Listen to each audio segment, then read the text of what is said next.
இந்த கோவிலில் உலகையே ஆச்சரியப்படுத்தும் ஒரு அதிசயம் இருக்கிறது.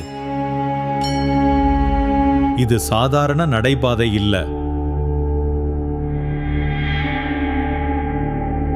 இது உலகிலேயே மிக நீளமான டெம்பிள் காரிடோர்.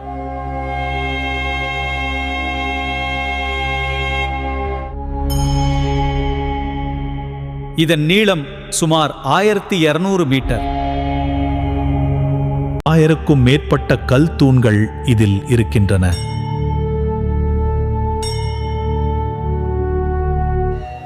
இந்த சிமெட்ரி ஏன்ஷியன்ட் ஆர்கிடெக்சர் மாஸ்டர்பீஸ். ஆனால் இதை எப்படி இவ்வளவு பெர்ஃபெக்ட்டா கட்டினார்கள் என்பது இன்னும் ஒரு மர்மம். இன்னும் டெம்பிள் மிஸ்ட்ரீஸ் தெரிந்து கொள்ள சப்ஸ்கிரைப் பண்ணுங்கள்.